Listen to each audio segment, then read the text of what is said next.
The Korthak fleet dropped out of faster-than-light travel just past Mars.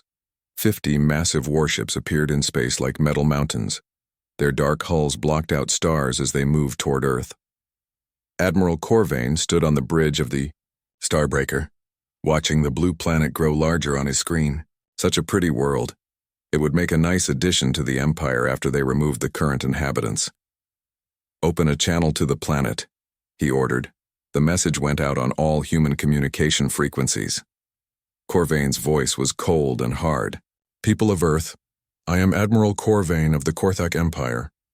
You will surrender now. Join our empire as workers or we will destroy your cities one by one. You have 1 hour to decide." On Earth, the message played in every language. President Helen Rodriguez sat in the crisis room with world leaders appearing on screens around her. UN Secretary General Marcus Thompson looked pale as he translated the alien words for leaders who didn't speak English. "They want us to become slaves," President Rodriguez said. "That's not going to happen." General Patricia Stone stood next to a large map showing Earth's defenses. "Our forces are ready, Madam President. Admiral Walsh has positioned our ships between Earth and the Moon. Our orbital platforms are armed and waiting." Dr. Amy Foster burst into the room with Dr. Carl Davis right behind her. "We've found something," she said, breathing hard from running. "Their shields have a weakness." Carl pulled up data on his computer. "We studied their energy patterns. The shields work by bending space around their ships, but the bending creates tiny holes that open and close very fast." "How fast?" asked Admiral Walsh through the video link from his command ship. "About once every 3 seconds," Amy answered. "For exactly 0.2 seconds, a small part of each ship is unprotected." General Stone leaned forward. "Can we hit those spots?" "If we time it perfectly," Carl said. "But we'll need to modify our weapons. Normal missiles are too slow. We need something that can hit the exact right spot at the exact right time." On the space station Liberty, Captain Jake Morrison watched the alien fleet through his telescope. The ships were beautiful in a terrible way. Smooth metal curves covered in glowing lines. Weapons that looked like they could crack planets. "Jake," Lisa Harper called from her station. "I'm picking up smaller ships launching from the big ones." Jake looked at his screen. Dozens of fighter craft were leaving the alien fleet. Each one was bigger than Earth's largest fighter plane. "They're coming in fast," Ryan Brooks reported. "I count 60 fighters moving toward our outer defenses." Jake grabbed his radio. "All units, this is Morrison. Enemy fighters approaching. Weapons free, repeat, weapons free." The first battle between humans and aliens began near the moon. 3 Korthak fighters attacked the mining station New Hope. The station's crew ran for the escape pods as alien energy. Beams cut through the metal walls like paper, but Lieutenant Commander Alex Turner was ready for them. His experimental fighter, Falcon 7, had been modified with Dr. Davis's new timing system. As the alien fighters swooped past, Alex waited for the exact moment when their shields flickered. "Come on," he whispered, watching the timer on his screen. 3 seconds. 2. 1. He fired 2 nuclear missiles at the lead fighter. The first missile hit the shield and exploded harmlessly, but the second missile, fired 0.2 seconds later, went right through the shield gap and struck the alien ship. The Korthak fighter exploded in a ball of white fire. Alex couldn't believe it. "Did you see that? It worked. The shields have holes." But the other alien fighters were already turning toward him. Alex pushed his engines to maximum and dove toward the moon's surface. Energy beams flashed past his ship as he raced between the mining equipment. On the Starbreaker, Admiral Corvain watched one of his fighters disappear from the screen. "What happened to Fighter 7? "It was destroyed, sir," his tactical officer reported. "The humans hit it with a primitive nuclear weapon." Corvain's yellow eyes narrowed. "How? Our shields should stop their weapons easily." "I don't know, sir. The human missile seemed to hit at exactly the right moment." For the first time, Corvain felt a small worry in his mind, but he pushed it away. Losing one fighter meant nothing. He still had hundreds more. Back on Earth, Dr. Foster and her team worked frantically to modify more weapons. Tony Miller, the best engineer on the base, welded new timing devices to nuclear warheads. Kate Sullivan programmed the computers to Calculate the exact moment to fire. How many can we modify in time? Dr. Foster asked. Maybe 50 missiles, Tony said, wiping sweat from his face. That's all we have the parts for. Then we better make them count, Kate said. In space, the battle was spreading. More human fighters launched from hidden bases on the moon and asteroids. Each one carried the new modified weapons. Some pilots succeeded in hitting the shield gaps. Others were shot down by alien energy beams. Alex Turner found himself leading a group of 12 human fighters against 30 alien ones.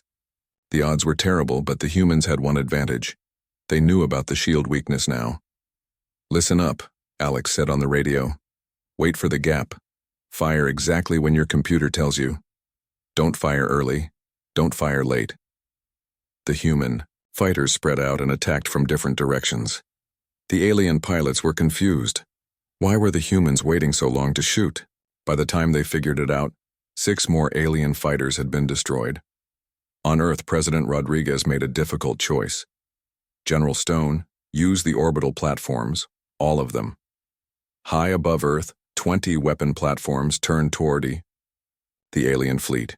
Each platform carried 10 nuclear missiles with the new timing systems.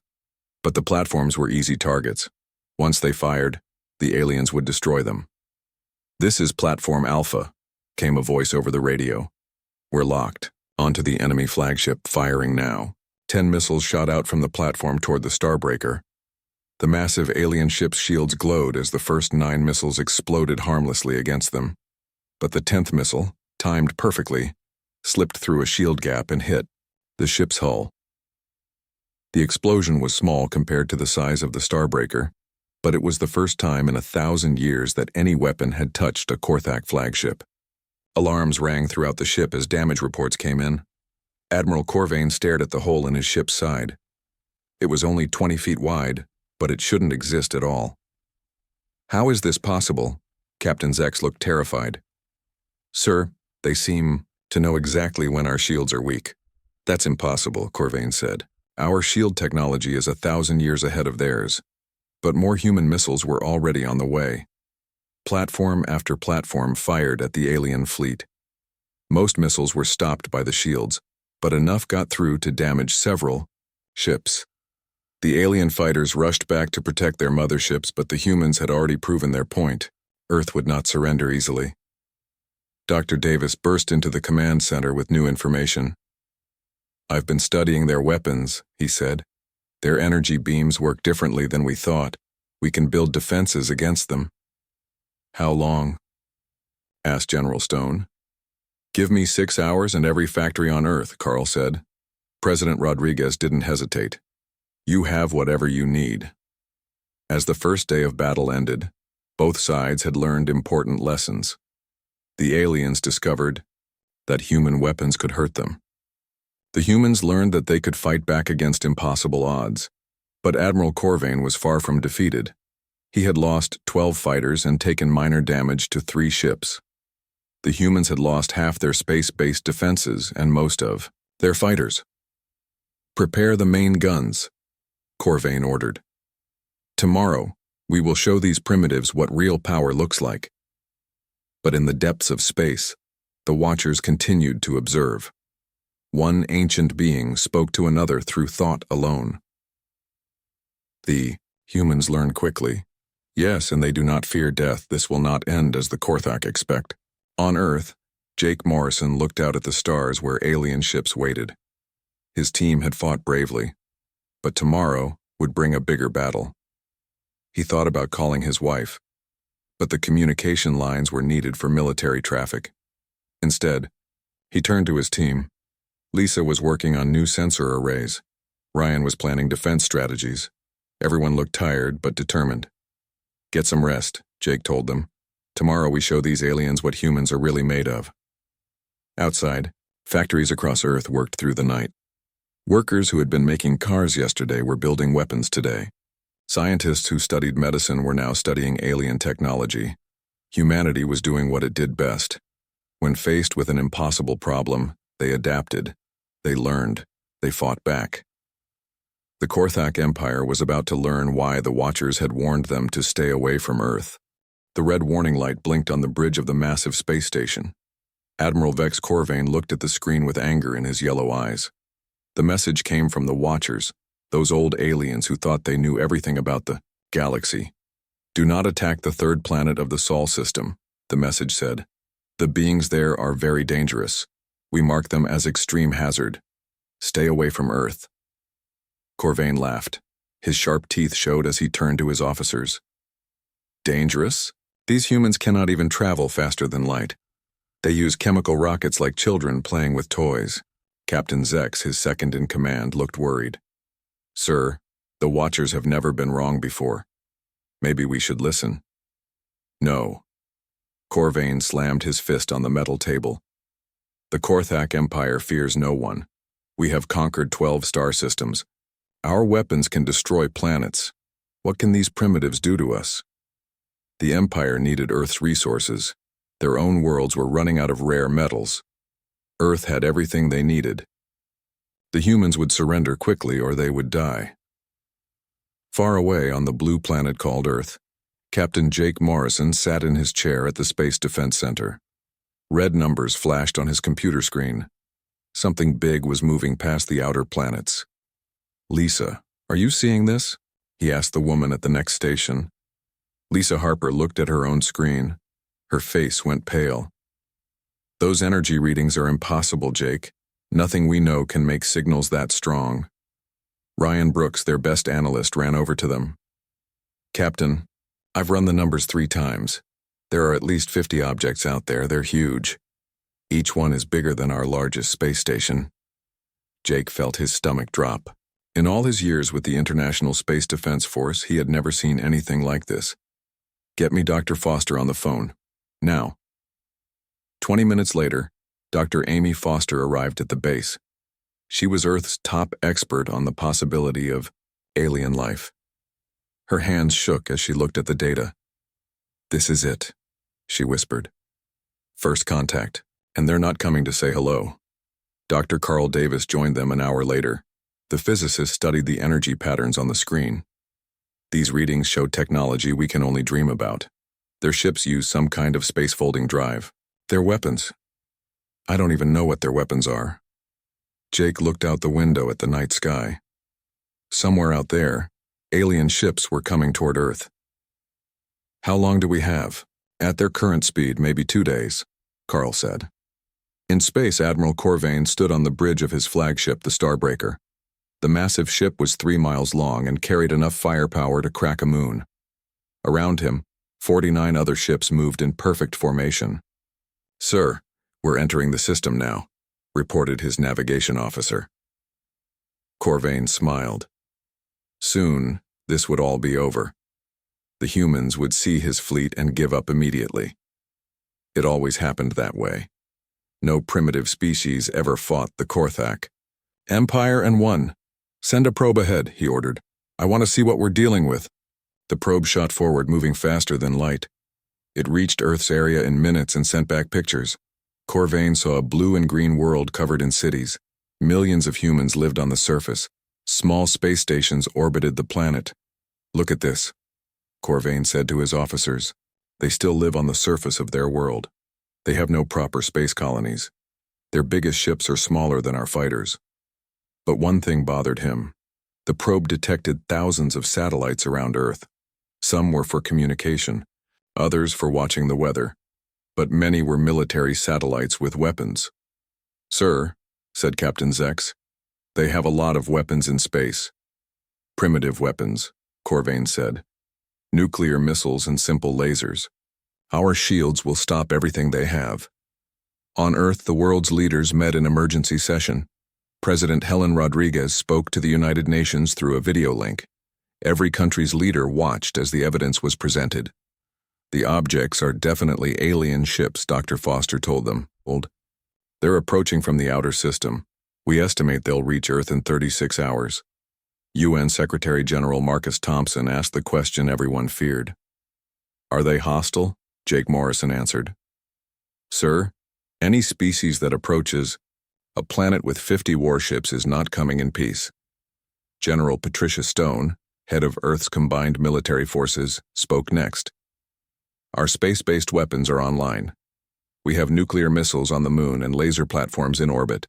But honestly, if these aliens are as advanced as Dr. Davis thinks, we're in serious trouble. Admiral Kevin Walsh, commander of Earth's small space fleet, looked grim. We have 12 armed ships in space. They have 50. Each of their ships appears to be much larger and more advanced than ours. President Rodriguez made the decision that would change everything. We will not surrender without a fight. Alert all military units. Prepare for battle. Meanwhile, the Watchers observed from their hidden ships. These ancient beings had watched the galaxy for millions of years. They had seen many young species make the same mistake the Korthak were making now. They will not listen, one Watcher said to another. The Empire thinks strength comes only from advanced weapons. The humans are different, the second Watcher replied. They survived on a world that tried to kill them every day.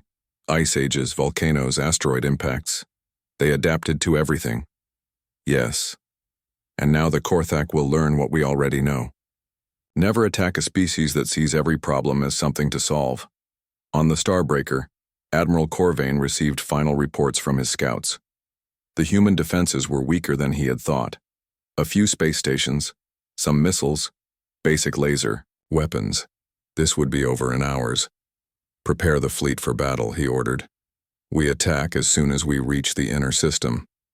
Captain Zex looked worried. Sir, the Watcher's warning. Forget the Watchers, Corvain shouted. They're old and scared.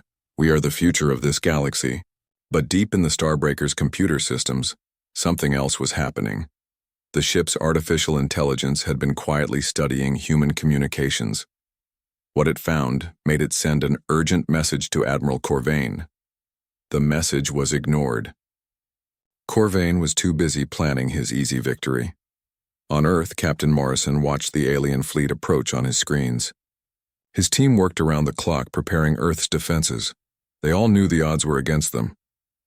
Jake, Lisa said quietly, do you think we have a chance? Jake looked at the faces of his team. Ryan was working on new targeting systems. Dr. Foster was coordinating with scientists around the world. Dr. Davis was modifying their weapons to work better against alien technology. I don't know, Jake said honestly. But I know one thing. Humans don't give up. We never have. We won't start now. As the alien fleet drew closer, both sides prepared for a battle that would change the galaxy forever. The Korthak Empire expected quick victory. The humans prepared to fight for their lives. Neither side knew that this battle would prove the Watchers right. Some warnings should never be ignored. The morning sun rose over Earth, but space above the planet had turned into a war zone. Admiral Corvain was angry. His easy victory had become a real fight, and he didn't like being embarrassed by primitives. Deploy the heavy cruisers, he ordered, from the bridge of the Starbreaker. I want those orbital defenses destroyed completely. 5 massive ships, each 1 mile long, moved toward Earth. Their main guns could crack asteroids. Against human space stations, they would be like hammers hitting eggs. On Earth, Dr. Carl Davis had not slept all night. He stood in a factory that used to make automobiles. Now it was producing something very different. How many do we have ready? He asked Sam Roberts, the chief engineer. 200 electromagnetic pulse devices, Sam replied, wiping oil from his hands. Just like you designed. Each one can shut down alien electronics for about 10 minutes. Dr. Amy Foster ran over to them. Carl, the lunar colonies just reported in. They've turned their mining equipment into weapons. On the moon, Nick Thompson had been mining ice and metals for 5 years. He never thought he'd be fighting aliens. But when Commander Julia Martinez asked for help, every miner on the moon volunteered. Beth, how are those charges looking? Nick asked Beth Clark, their explosives expert. Beth smiled as she attached timers to mining charges. Each one has enough power to crack a small asteroid. If we can get them close to the alien ships, we'll show them what lunar miners can do. Nick finished.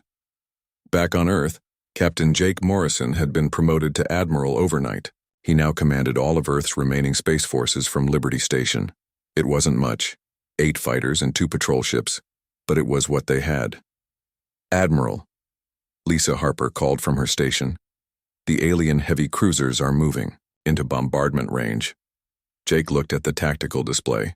The alien ships were positioning themselves to destroy Earth cities. He had to do something, even if it meant suicide. All ships, this is Morrison. We're going to attack the cruisers. Sir, Ryan Brooks said quietly. We don't have enough firepower. No, Jake agreed. But we have something better. We have a plan. For the past 6 hours, Tracy Williams had been flying cargo ships between Earth and the Moon. But these weren't normal cargo runs. Each ship carried hundreds of small objects that looked like space junk. The aliens didn't pay attention to them. Old satellites, broken ship parts, and scraps of metal floating in space. Why would a conquering fleet worry about garbage? They should have worried. Dr. Foster's virus was already spreading through the alien computer systems. Pete Johnson, Earth's best hacker, had hidden the program inside what looked like a simple radio signal. Every time the aliens scanned human communications, the virus spread a little more. It's working, Pete said, watching code scroll across his screen. Their computers are starting to slow down. The first sign of trouble came when Korthak Fighter Squadron 3 tried to attack Earth's remaining satellites. Suddenly their targeting systems went crazy. Missiles fired at empty space. Energy beams shot in random directions. What's happening to our systems? Demanded Squadron Leader Vex. His computer couldn't answer. The virus had turned it into electronic soup. Admiral Corvain noticed the problems spreading through his fleet. Captain Zex, why are our fighters missing their targets? Unknown, sir. It started about an hour ago. Our computers are malfunctioning. Corvain's anger grew. First, the humans had weapons that could penetrate shields. Now their computers were failing. Switch to manual control. We'll destroy them the old way. But switching to manual control made the Korthak ships slower and less accurate, which was exactly what Jake Morrison had been waiting for. All units execute Operation Chaos, Jake ordered. Suddenly, thousands of objects that had been floating quietly in space came to life. Old satellites revealed hidden weapons. Pieces of space junk opened up to show missile launchers. Broken ship. Parts turned out to be hunter-killer drones. Earth's entire satellite network had been turned into a weapon. Commander Julia Martinez launched her attack from the Moon at the same time. Modified mining ships carrying explosive charges raced toward the alien heavy cruisers. The Korthak gunners tried to shoot them down, but their targeting systems were still malfunctioning. This is Lunar Base calling all miners, Julia said over the radio. Time to show these aliens what we dig up on the Moon. Nick Thompson's mining ship, the Rock Hound, carried the biggest explosive charge. He aimed it directly at the lead Korthak cruiser. Energy beams flashed past his ship as alien. Gunners tried to stop him. Come on, baby, Nick whispered to his ship. Just a little closer. The mining charge exploded against the cruiser's hull. The blast was so powerful it cracked the ship in half. Atmosphere and debris poured out into space as the massive alien vessel died. On the Starbreaker, Admiral Corvain watched his heavy cruiser explode. Impossible. How did mining equipment destroy a battle cruiser? The answer came from his science officer. Sir, the humans modified their mining explosives. The blast was equivalent to 50 nuclear weapons going off at once. Meanwhile, Dr. Foster's virus reached the Starbreaker's main computer. For just a moment, the flagship's shields flickered and went down. That moment was all Admiral Morrison needed. Danny Rodriguez, you're up, Jake said into his radio. Lieutenant Danny Rodriguez had volunteered for the most dangerous mission of all. His fighter, loaded with every nuclear weapon they could fit on it, shot toward the Starbreaker at maximum speed. For Earth, Danny shouted as he flew straight at the alien flagship. The Starbreaker's shields came back online just as Danny arrived. But he had already fired his missiles. 6 nuclear warheads struck the ship's hull in the few seconds when the shields were down. The explosions didn't destroy the massive ship, but they crippled it. Power went out across half the vessel. Weapons stopped working. The engine room caught fire. Admiral Corvain picked himself up from the floor. Sparks flew from broken equipment around the bridge. Damage report. Main engines offline, his engineering officer reported. Weapons at 20%. Life support failing on decks 12 through 30. For the first time in his career, Corvain considered retreat. These humans fought like nothing he had ever seen. They turned garbage into weapons. They used mining, equipment as missiles. They made viruses that could crash starship computers. "Sir," Captain Zek said urgently, "the humans are sending us a message." Jake Morrison's face appeared on the Starbreaker's main screen. The human admiral looked tired but determined. "Admiral Corvain," Jake said, "you came here expecting an easy victory. You thought we were primitive. You were wrong." Corvain stared at the human. "What do you want?" "Leave," Jake said simply. "Take your ships and go. Don't come back. Earth is under our protection now." "You cannot defeat the entire Korthic Empire," Corvain said. "I have 100 more ships coming," Jake smiled grimly. "Then you'd better warn them about what happened here. The Watchers tried to tell you. Earth is dangerous. Now you know why." But the conversation was interrupted by an urgent message from Corvain's home base. The Admiral's face went pale as he read it. "Sir?" Captain Zex asked. "What is it?" Corvain looked at the message again, hoping he had read it wrong. "The Devourers have attacked the Korth system. Our home fleet is destroyed. The Empire is gone." On Earth, Dr. Foster detected massive energy signatures approaching from deep space. But these weren't more Korthak ships. The readings were completely different. Biological, hungry. "Admiral Morrison," she said into her radio. "We have a new problem. Something big is coming, and I don't think it's friendly to anyone." The Watchers, observing from their hidden ships, sent a message to both fleets. For the first time in 1,000 years, they broke their silence. "The Devourers have awakened," the message said. "The galaxy's greatest threat approaches. Former enemies must become allies, or all will be consumed." Admiral Corvain looked at the human admiral on his screen. "It seems we both have a larger problem now," Jake nodded grimly. "The enemy of my enemy is my friend, that's an old human saying." "The Devourers destroyed my empire in hours," Corvain said. "How do we fight something like that?" "The same way humans always fight," Jake replied. "We adapt. We learn. We find a way to win." In the depths of space, something ancient and hungry turned its attention toward the Sol system. It had sensed the battle between the humans and Korthak.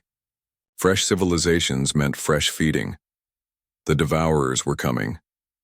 Dr. Davis stood in his laboratory looking at data from the destroyed Korthak ships.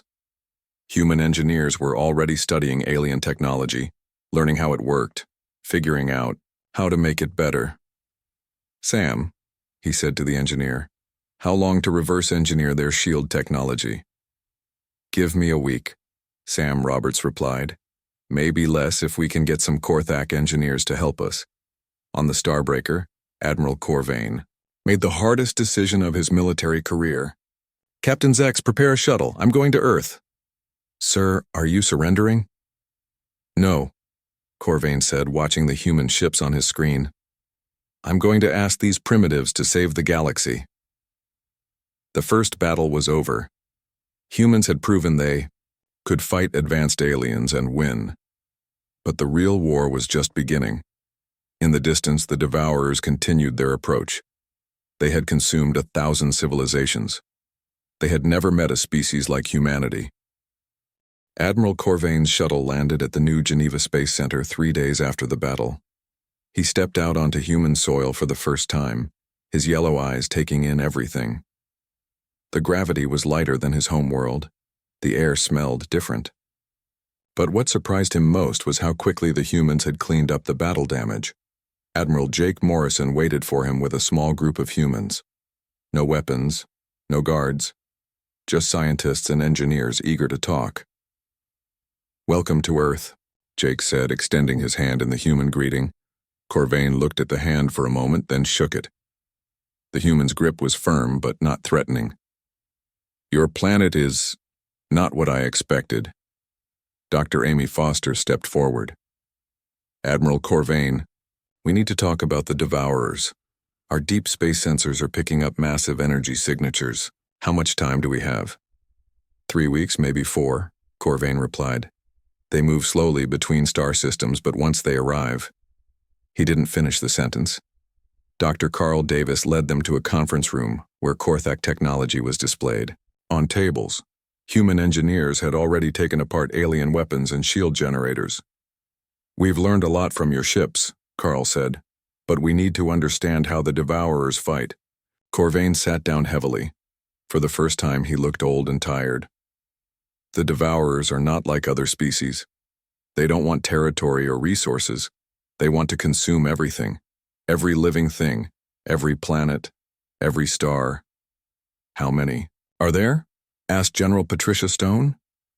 "We don't know," Corvain admitted. "They appear as giant biomechanical ships. Each one is miles long. They can change shape, adapt to new weapons, heal from damage. We've never destroyed one completely." President Helen Rodriguez joined them by video link from Washington. "Admiral Corvain, why didn't your empire work together with other species to fight them?" Corvain's expression grew bitter. "Because we thought we were superior. Just like I thought we were superior to you. The Devourers have been picking off isolated civilizations for millions of years. By the time anyone realizes the threat, it's too late." Greg Murphy, Earth's best military analyst, had been studying Korthak battle records.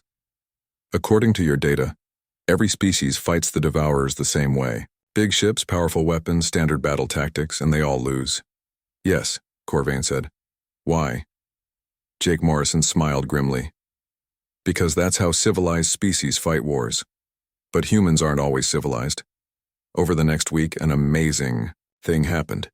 Korthak engineers worked side by side with human scientists. Engineer Rachel Price learned how alien shield technology worked. Dr. Alan Hayes figured out how to make Korthak weapons more powerful. Billy Carter, a mechanic from Detroit, improved alien engines using parts from old Earth vehicles. "This is impossible," said Engineer Vextar, one of Corvain's technical officers. "Your people learn our technology faster than we learned it ourselves." Diane Lewis, a computer specialist, was working on alien artificial intelligence. "That's because we don't assume anything. We take it apart, see how it works, then make it better." The collaboration wasn't always smooth. Korthak technology was designed for order and precision. Human technology was built for adaptation and survival. When they combined the two approaches, the results were often unexpected. Sam Roberts showed Corvain a new fighter design. "We took your shield technology and combined it with our adaptive targeting systems. The shields can now change frequency in real time." "But that should be impossible," Corvain said, studying the blueprints. "The power requirements alone." "We use a human invention called a superconductor," Sam explained. "It stores and releases energy more efficiently than your systems." Meanwhile, Captain Laura Kim was testing the first hybrid human Korthak spacecraft. The ship looked strange, part sleek alien design, part rough human engineering. But it worked better than either technology alone. "The maneuverability is incredible," Laura reported from the test flight. "We can change direction 3 times faster than a pure Korthak ship, and the weapons hit twice as hard as pure human weapons." Dr. Foster made an important discovery while studying Devourer attack patterns. "They adapt to whatever fights them," she told the Joint Command meeting. "If you use energy weapons, they develop energy resistance. If you use missiles, they grow missile defenses." "So how do we beat them?" asked Admiral Morrison. "We do what humans do best," Amy replied. "We be unpredictable. We change tactics constantly. We make them adapt so fast they can't keep up." The first test came sooner than expected. Long-range sensors detected 3 Devourer scout ships approaching the outer system. Each one was the size of a small moon, covered in what looked like organic armor. "This is it," Corvain said, watching the sensor readings. "Your first encounter with the enemy that destroyed my empire." Jake Morrison stood on the bridge of the new flagship, Indomitable, a hybrid ship that combined the best of both technologies. "All ships, this is Admiral Morrison. Remember the plan. Hit fast, change tactics every 30 seconds, never let them adapt." The battle began near Neptune. The Devourer ships moved slowly, but their weapons were devastating. Energy beams that could melt asteroids swept through space, searching for targets. But the human Korthak fleet didn't fight like a normal space navy. Ships appeared from random directions. Some attacked with energy weapons. Others used kinetic projectiles. Some ships pretended to retreat, then attacked from behind. Captain Laura Kim led the first attack in her hybrid fighter squadron. Remember, people, we're not trying to destroy them yet. We're studying them. The Devourers adapted quickly. After the first energy weapon attacks, they grew thicker armor. After the missile strikes, they sprouted defensive systems.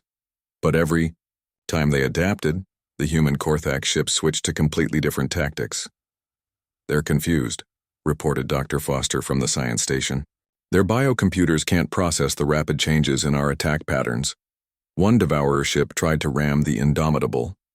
Jake Morrison waited until the last second, then used the hybrid ship's incredible maneuverability to dodge.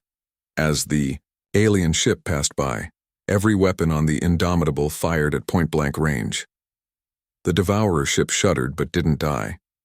Instead, it began to change shape, healing the damage and growing new weapons. "Now what?" asked Corvain from his position at the tactical station. "Now we try something they've never seen before," Jake replied. He opened a channel to all ships. "Execute Operation Chaos Theory." What happened next would have been impossible with either human or Korthak technology alone. Ships began working in perfect coordination while appearing to act randomly. Some vessels created false energy signatures to confuse Devourer sensors. Others used gravity weapons that pulled pieces off the alien ships. A few ships actually landed on the Devourer hulls and deployed soldiers to fight inside the enemy vessels. Nick Thompson, the former lunar miner, led a boarding party onto one of the alien ships. "This is definitely not like mining asteroids," he said, cutting through biomechanical walls with a plasma torch. Beth Clark used modified mining charges to destroy the ship's internal organs. "Found something that looks like a brain," she reported. "Setting charges now." The explosion tore the Devourer ship apart from the inside. For the first time in millions of years, one of the ancient predators had been completely destroyed. The other two Devourer ships retreated, but not before sending a signal into deep space. The real invasion fleet had been warned. "They're calling for help," Corvain said, studying the alien transmission. "The main fleet will arrive in 2 weeks." "How many ships?" asked General Stone. Corvain looked at the data and went pale. "According to this signal, at least 1,000. The room fell silent. 1,000 ships like the ones they had barely defeated. But Jake Morrison was already making plans. "Then we need more ships. And more allies." Dr. Foster had an idea. "The Watchers. They've been observing for millions of years. They must know other species that survived Devourer attacks." "Can we contact them?" asked President Rodriguez. "They've been watching this whole battle," Amy replied. "I think they're waiting for us to ask for help."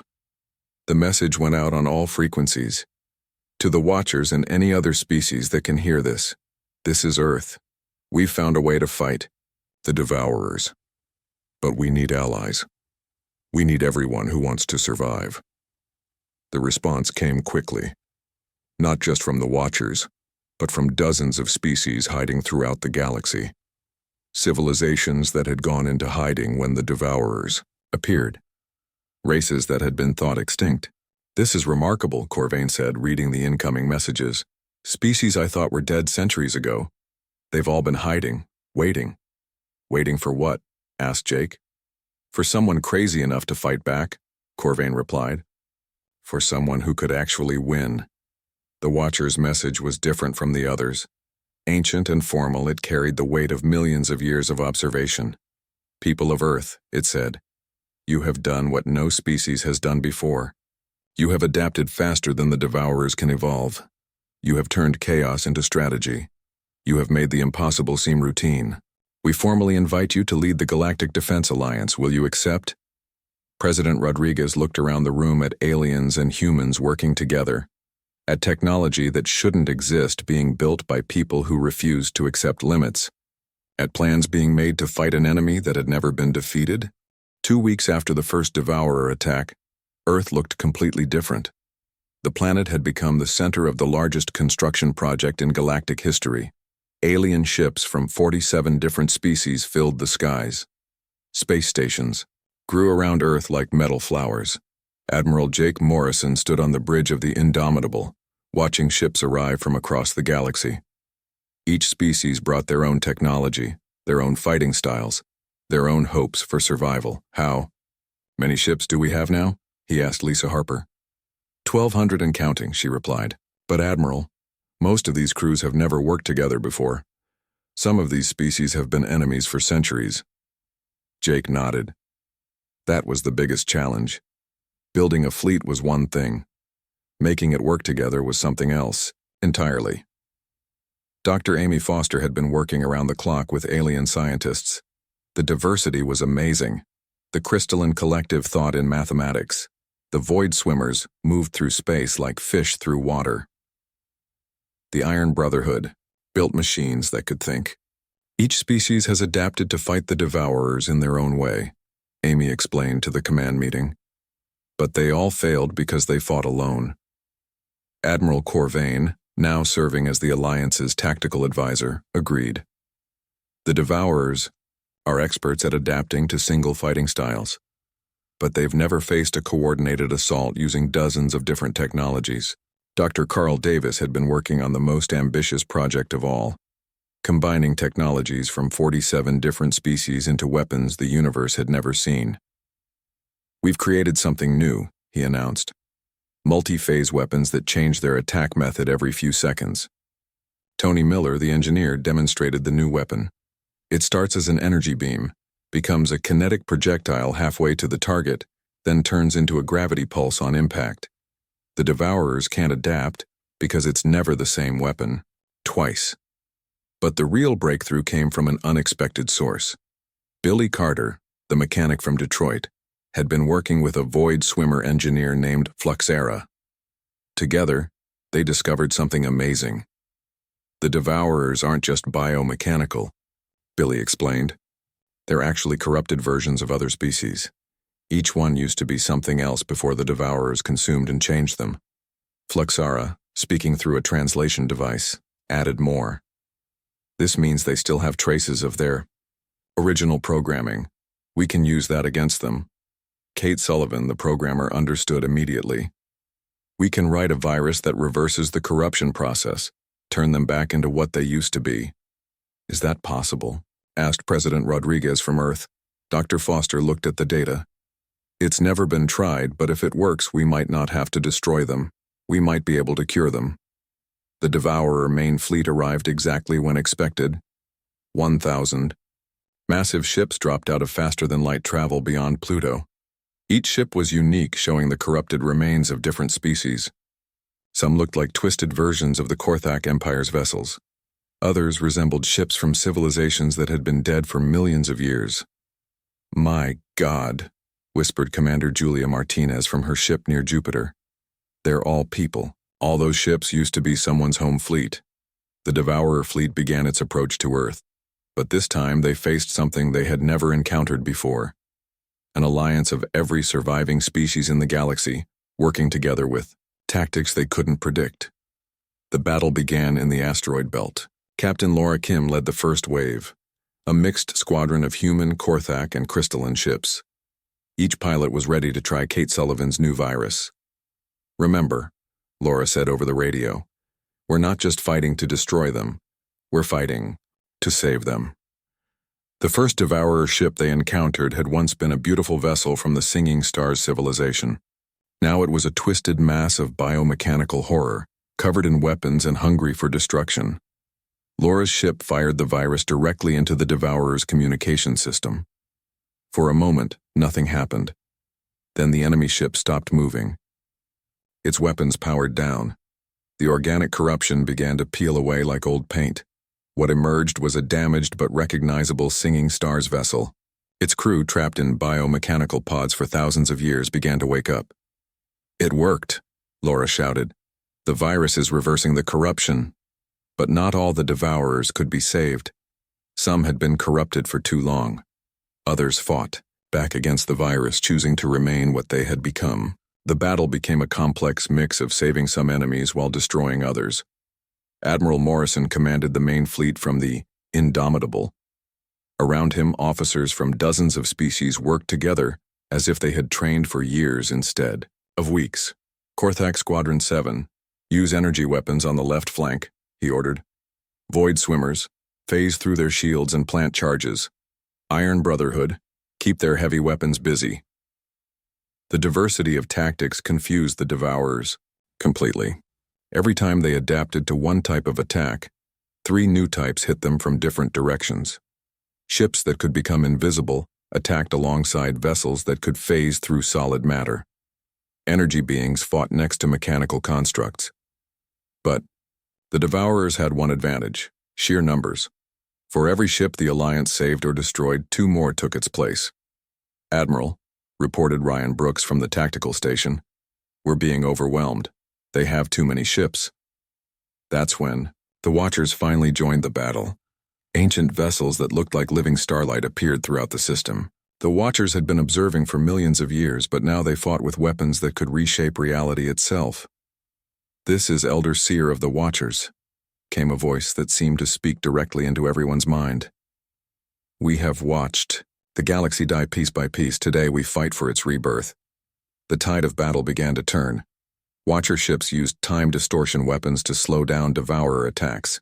Others created pocket dimensions where corrupted vessels could be safely quarantined while the virus did its work. Nick Thompson found himself commanding a boarding party that included humans, Korthak soldiers, and crystalline warriors. Their target was the largest Devourer ship, a corrupted super dreadnought from an ancient empire. "This thing used to be a city ship," Beth Clark said, studying her scanner readings. "Millions of people lived on it. They fought their way through biomechanical corridors filled with sleeping pods. Each pod contained someone who had been trapped for centuries or millennia. Nick's team worked to free as many as possible while planting charges to destroy the corruption. "Found the central brain," Beth reported. It's still partially alive." The brain turned out to be the ship's original captain, kept barely alive to serve as the Devourer's organic computer. Nick looked into the alien's eyes and saw intelligence, pain, and desperate hope. "Can you understand me?" Nick asked. The alien captain couldn't speak, but it blinked once for yes. Nick realized what it wanted. "You want us to free your ship?" Another blink for yes. Nick nodded to Beth. "Do it." The charges exploded throughout the ship, destroying the biomechanical corruption. As the alien vessel died, its original systems came back online. The captain spoke one last message before the ship broke apart. "Thank you," it said in perfect English, having learned the language from Nick's mind. "We are free." The battle raged for 18 hours. When it was over, the Alliance had achieved something impossible. They had defeated the Devourer fleet and saved over 200 corrupted ships. Millions of beings who had been trapped for thousands of years were free. But the victory came at a cost. The Alliance had lost nearly half its ships. Earth itself had taken damage from long-range Devourer weapons, and everyone knew this was just the beginning. Dr. Foster stood in her laboratory, looking at data from the freed ships. According to the survivors, there are dozens of other Devourer fleets scattered across the galaxy. Some have been hunting for millions of years. "How many more fights like this can we handle?" asked General Stone. "As many as it takes," replied Admiral Morrison. "Because now we know something the Devourers don't expect. We know they can be cured." President Rodriguez announced the formation of the Galactic Restoration Project. The Alliance would hunt down every Devourer fleet and free every corrupted ship they could find. It would take generations, but for the first time in millions of years, the galaxy had hope. 6 months later, Earth had become something unprecedented, the capital of a truly galactic civilization. The planet was covered in embassy buildings, where representatives from hundreds of species worked together. Children attended schools where they learned alongside young aliens. Scientists shared discoveries that advanced everyone's technology. Jake Morrison, now Grand Admiral of the Galactic Alliance Fleet, stood in his office looking out at the construction of humanity's first interstellar colony ship.